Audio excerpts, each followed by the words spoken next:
Assalamualaikum warahmatullahi wabarakatuh. Perkenalkan, nama saya Muhammad Afif Maulana dari STKP Ligma Surabaya, Pendidikan Bahasa Indonesia. Kali ini saya akan mengajari kalian beberapa materi yang sangat mungkin perlu untuk dibahas kali ini. Oke, sebelumnya saat ini kita mengetahui bahwa ongshop banyak nih atau sekarang anak-anak yang sedang ongsopan, ya bahasa gaulnya gitu, atau sedang berjualan online. Nah, dalam berjualan online tersebut biasanya dilakukan di mana? Di platform kayak Shopee, Tokopedia, Bukalapak dan lain-lain. Nah, platform-platform itu menyediakan kolom yang namanya chat. Nah, itu agar memudahkan pelanggan dan penjual bisa bernegosiasi. Nah, bagaimana sih cara bernegosiasi yang baik? Dan sebenarnya apa sih negosiasi? Dan apakah negosiasi itu harus berada di kegiatan jual beli? Maka dari itu kali ini saya akan menjelaskan tentang teks negosiasi. Kali ini kakak akan mengajari adik-adik tentang materi teks negosiasi di KD 3.10 dan 4.10. Yang pertama 3.10, adik-adik akan mengevaluasi pengajuan, penawaran, dan persetujuan dalam teks negosiasi secara lisan maupun tertulis. Yang kedua 4.10, adik-adik akan menyampaikan penawaran, pengajuan, persetujuan sekaligus penutup dalam teks negosiasi secara lisan maupun tertulis. Nah, bagaimana sih cara mengetahui apakah itu teks negosiasi atau bukan? Setelah ini saya akan menjelaskan apa saja yang merupakan ciri dari teks negosiasi. Jadi ketika kita mengetahui ini, nanti adik-adik teman-teman bisa mengetahui itu teks negosiasi atau bukan sih, atau jangan-jangan itu teks cerita. Nah, ada 4 unsur dalam teks negosiasi yang menandakan bahwa itu teks negosiasi. Yang pertama, partisipan.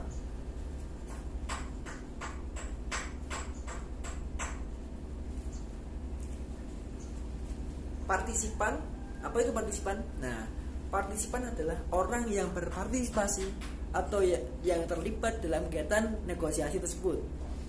Misal dalam kegiatan negosiasi di pasar, siapa partisipannya? Pembeli dan penjual. Contohnya itu ya, pembeli penjual. Pembeli dan penjual. Kalau dalam sekolah, misalnya adik-adik nih, ada yang jadi OSIS, kemudian pengen ngadakan kegiatan, tapi ternyata tidak disetujui, kemudian datang ke kepala sekolah bernegosiasi. Nah, siapa partisipannya? Partisipannya siapa? Siswa dan kepala sekolah, atau sebut saja siswa dan guru. Siswa dan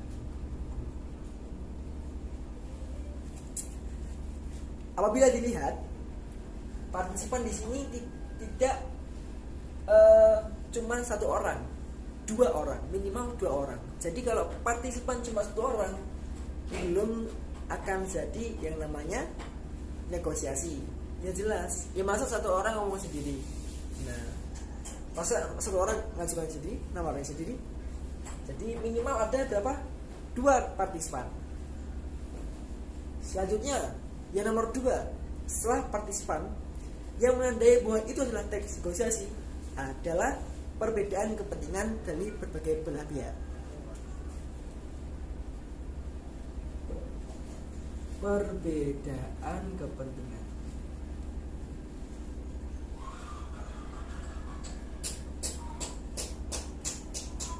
Jelas. Misalnya kalau ada partisipan, ya walaupun ada partisipan nih, kalau dua-duanya tidak berbeda kepentingan, sama-sama kepentingannya sama atau keinginannya sama, sudah sepakat dari awal dan sama pikirannya, maka tidak ada yang namanya negosiasi, tidak ada yang namanya nanti kegiatan negosiasi, tidak ada yang namanya kegiatan yang selanjutnya nih nanti saya jelaskan, tidak ada yang namanya pengajuan penawaran. Ya jelas, masa misalnya beli penjual menjual batiknya 100.000, si membeli oke aja, datang, Pak berapa nih batik? Penjual ngomong 100.000. Oke, saya beli. Udah nggak ada negosiasi situ. nggak ada nego-negoan, atau dalam bahasa Jawa nyang-nyangan, ya kan. Nah, gara-gara perbedaan kepentingan ini maka muncul unsur yang ketiga, teman-teman. Yang ketiga yakni pengajuan dan penawaran. Jelas.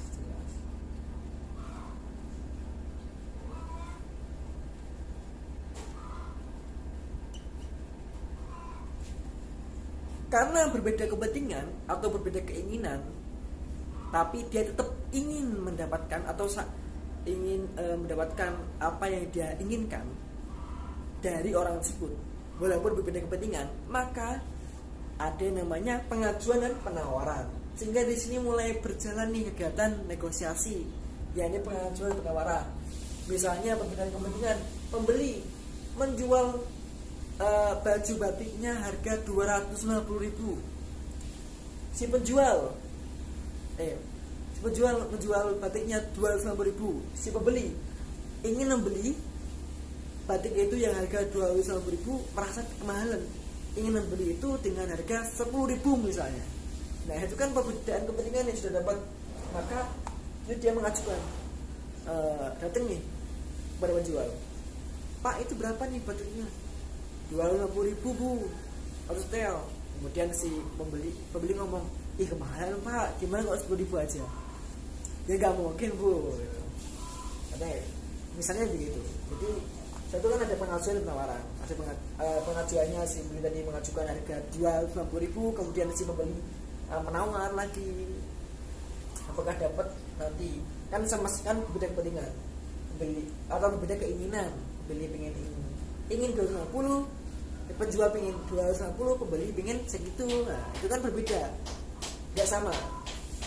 Selanjutnya, setelah ada cekcok, pengajuan penawaran nggak berhenti. Nah, itu belum lengkap. Nah, harus ada unsur yang keempat, yakni kesepakatan.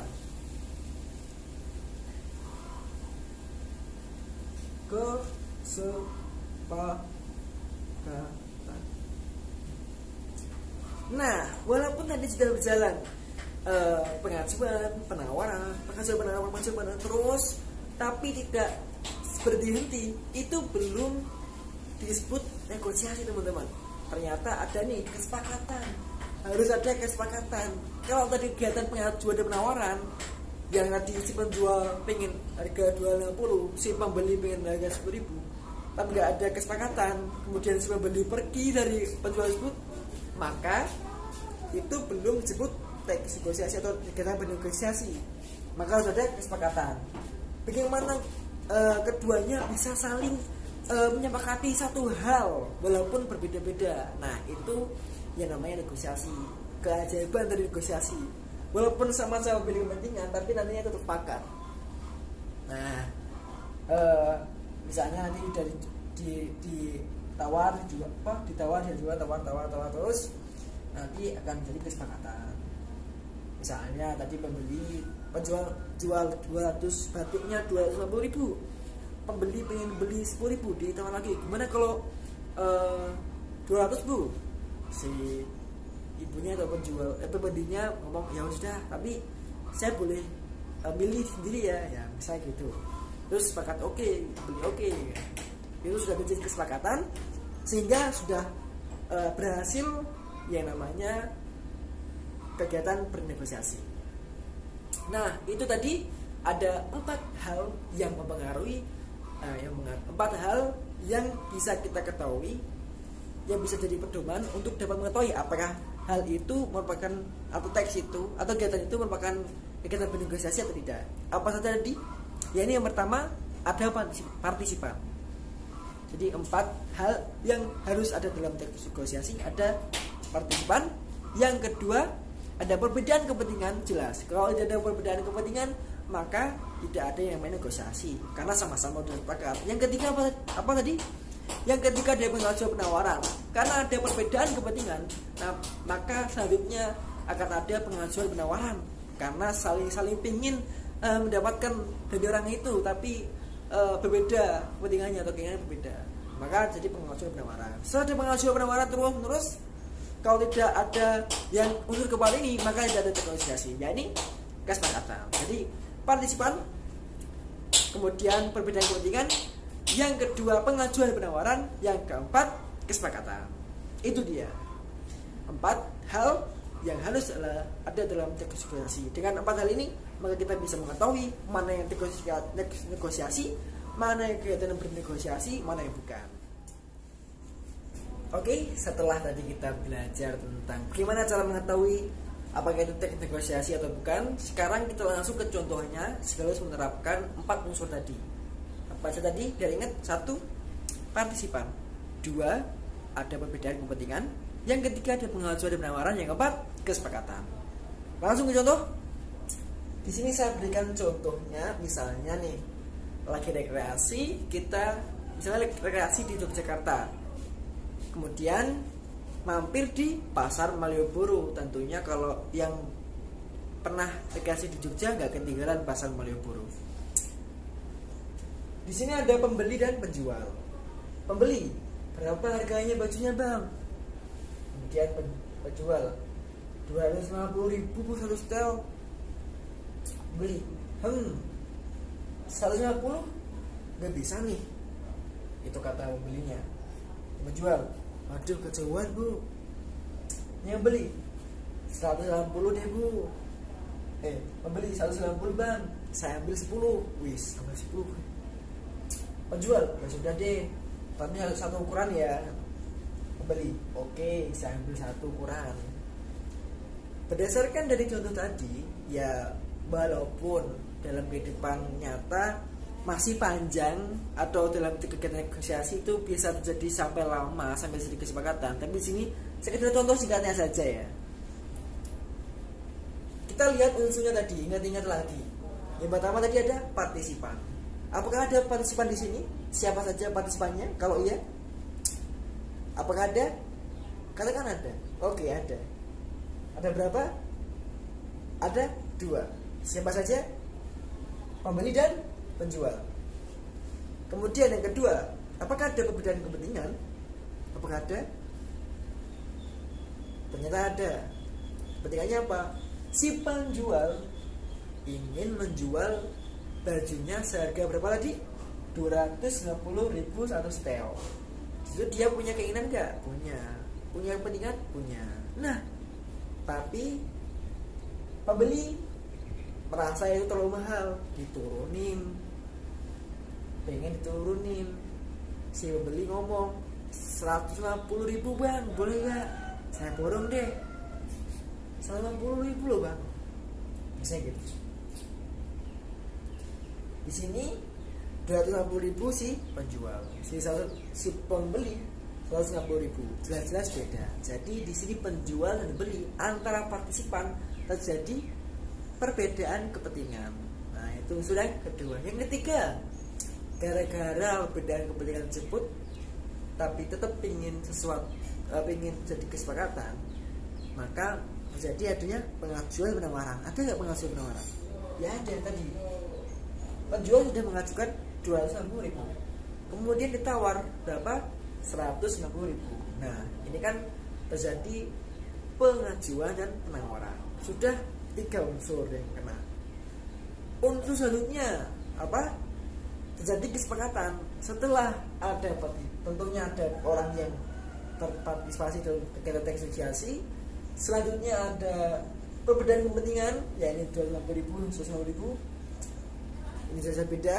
Kemudian ada pengajuan dan penawaran sudah tadi diajukan. Nah, setelah itu terjadi yang namanya kesepakatan. Bisa dilihat nih, si pembeli, si penjual, ya sudah deh, tapi satu ukuran ya. Si pembeli, oke, saya ambil satu ukuran. Dari tadi perbedaan kepentingan, penjual kepentingannya 250.000 atau keinginannya pengen menjual satu setel 250.000, tapi kemudian ditawar sama si pembeli. Setelah itu ditawar lagi sehingga jadi kesepakatan. Ya ini ya 180 dia ambil 10. Ya sudah dia yang tadi satu ukuran ya. Pembeli, oke, saya ambil satu ukuran. Nah, itu namanya kesepakatan. Sama-sama mengerti, sama-sama setuju dengan apa yang diputuskan bersama-sama. Nah, itu dia sudah sebutkan 4 tadi. Apa aja? partisipan. Pembeli dan penjual, perbedaan kepentingan. Si pembeli pengen jual bajunya berapa? 250. Ternyata tawar lagi, perbedaan kepentingan. Berbeda, si pembeli pengen beli, itu merasa kemahalan, dibeli deh dengan penawaran tadi nih 150 dan 180. Kemudian ada pengajuan dan penawaran. Karena ada perbedaan kepentingan, tadi diajukan si penjual pengen 260.000. Nah, tapi ada perbedaan. Si pembeli pengen lebih murah dari itu kan berbeda. Sehingga terjadi pengajuan penawaran di sini. Setelah itu setelah pengajuan penawaran ada namanya kesepakatan. Kalau tidak ada kesepakatan, misalnya nih nanti pembelinya nggak jadi beli, terus pergi ke tempat pembeli lain, penjual lain, berarti di situ belum jadi namanya negosiasi secara sempurna atau lengkap, atau belum jadi negosiasi yang berhasil. Maka harus ada 4 itu dan terakhir ada kesepakatan. Itu dia secara contohnya. Oke adik, bagaimana? Sudah mulai bosan dengan materi teks negosiasi? Memang beberapa orang belum membutuhkan itu ketika dia di usia tertentu. Misalnya anak-anak nih, atau di usia kalian belum mengetahui bagaimana caranya. Tapi suatu saat pasti kalian akan menggunakan negosiasi ini dalam kegiatan sehari-hari. Ketika mungkin kalian berjualan, atau mungkin kegiatan di sekolah, bernegosiasi dengan orang-orang penting, bernegosiasi dengan tamu atau klien, itu kan dapat manfaat dalam kegiatan sehari-hari dan pelancar kegiatan. Oke, saya akan menjelaskan setelah ini bagaimana suatu negosiasi itu berhasil. Faktor apa saja yang mempengaruhi kegiatan negosiasi itu berhasil, atau keberhasilan suatu teks negosiasi, suatu kegiatan negosiasi. Nah, ada 3 nih adik-adik. Yang pertama, alasan yang mampu meyakinkan lawan tutur atau yang diajak negosiasi. Yang kedua, yakni tidak memaksa pihak lain. Jadi tidak boleh memaksa. Walaupun kita pengen atau dari kepentingan tadi, tapi kita gak boleh maksa. Itu namanya bukan negosiasi, namanya maksaan, perampokan, atau penjarahan, atau begal lah mungkin. Yang ketiga apa? Yang ketiga, yakni kesediaan di antara pihak yang bernegosiasi untuk berkompromi. Nah, jadi ketika ada kesediaan untuk berkompromi, nanti akan menjadi kesepakatan yang merupakan unsur dari teks negosiasi. Nah, mari kita lihat contohnya tadi. Mana yang merupakan alasan yang kuat atau alasan yang meyakinkan bagi lawan negosiasi? Di sini bisa lihat perbedaan kepentingannya sudah ada. Si penjual pengen 260.000, si pembeli pengen lebih murah dari itu. Nah, kemudian kenapa kok pengen lebih murah dari itu? Nah, di sini beli 180 bang, sama beli 10 nih. Berarti kan di sini dia tuh pengen borongan. Jadi dia pengen beli banyak daripada pembeli lain yang cuma beli satu persatu, dan itu mungkin tidak mendatangkan terlalu banyak uang. Dan bisa saja seharian mungkin dapat cukup 10 aja, tapi di situ ada orang yang beli, satu orang membeli 10 sehingga dimurah. Wah, dia ingin lebih murah kan, karena dia borongan gitu, beli sekaligus di toko itu. Nah, ini kan termasuk alasan yang dapat memberikan alasan yang kuat untuk meyakinkan si lawan negosiasi. Nah, halnya yang kedua apa? Tidak memaksa pihak lain, atau tidak memaksa pihak yang diajak negosiasi. Nah, di sini tidak ada paksaan di dalam contoh ini. Tidak ada nih yang namanya saling membunuh, ya kan? 160 bang, kalau enggak saya bunuh, kan enggak? 100.000 bang, sambil bawa pistol, ya kan enggak? Jadi ini halus sekali. 160 enggak bisa nih. Nah, itu kan sambil menawar, sambil bertanya, bisa nggak nih? Jadi sambil bertanya, gak maksa. 110 bang, kalau enggak ya udah, gue pulang. Kan nggak gitu. Jadi sini tidak maksa, cukup halus bahasa yang digunakan. Selanjutnya, pihak yang diajak bernegosiasi itu mau berkompromi. Jadi pihak yang sedang bernegosiasi itu saling mau berkompromi sehingga terjadi keberhasilan dalam kegiatan negosiasi. Nah, di sini dilihat, di sini si penjual ditawar harganya dari 250.000 tawar 150.000. Maka si penjual oke, tapi mau nggak kalau yang diambil cuma satu ukuran saja. Nah, oke, saya ambil satu ukuran. Nah, di sini kan sama-sama saling menjalani kompromi, saling mau berkompromi gitu. 180 oke, tapi satu ukuran itu diajukan lagi. Kemudian pembeli oke, saya ambil satu ukuran. Jadi kan si pembeli dia dapat 180, dapat ambil 10 tapi dapat satu ukuran. Sama-sama ingin sama-sama mau menjalani kompromi gitu. Jadi ada apa saja tadi? 3 alasan yang meyakinkan untuk lawan negosiasi. Yang kedua, tidak memaksa pihak lain, tidak memaksakan, tidak saling yang paling parah sering bunuh. Yang ketiga, mau menjalankan kompromi atau melaksanakan kompromi dari pihak-pihak dan negosiasi tersebut. Itu faktor terjadinya keberhasilan dalam kegiatan bernegosiasi. Nah, itu adik-adik, materi kali ini semoga bermanfaat. Ingat tadi apa saja yang saya sampaikan, yakni bagaimana mengenali teks negosiasi, apakah itu teks negosiasi atau bukan. Ada apa?